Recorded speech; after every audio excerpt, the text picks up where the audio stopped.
Шефот на македонската дипломатија Никола Димитров му го попречи патот на поранешниот пратеник Александар Николовски да стане амбасадор на Македонија во Брисел. Најави дека ќе ја стопира постапката за негово испраќање во седиштето на Европската унија.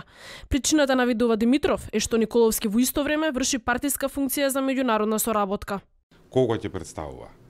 Ако е во моментов секретар за меѓународна соработка на политичка партија, ќе представува политичката партија или Република Македонија, особено во голем центар, што е еден од првите стратешки интереси Европската унија.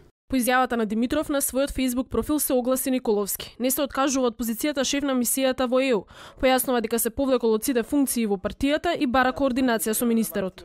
Врвен приоритет за Македонија е да се подобри нејзиниот углед во Европската унија, што би го олеснило интегративниот процес, а тој углед во Брисел можеме да го подобриме само со широк политички и општествен консензус, а не со политикански препукувања.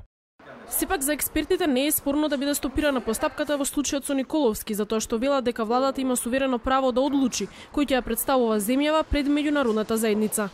Тоа не е никако дипломатски скандал, бидејќи прво тој господин е политичко решење, значи не е дипломат од кариера. Второ, предложење во периодот кога веќе дури во предизборето не се испраќаат дипломати од политички решења, па дури и од кариера, а тој е избран, мислам, некаде по изборите. Министерот Димитров остро се противи на праксата во македонските дипломатски представништва да се делегираат кадри по партиска линија.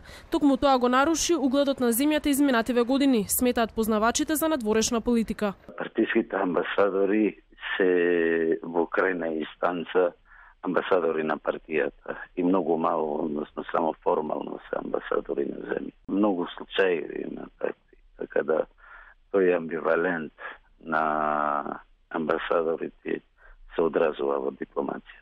Голем дел од македонските дипломати изминативе десетина години беа пропратени со сериозни скандали, дел љубовни, но и финансиски. Неретки беа обвинувањата дека дипломатските представништва се злоупотребуваат за партиски цели.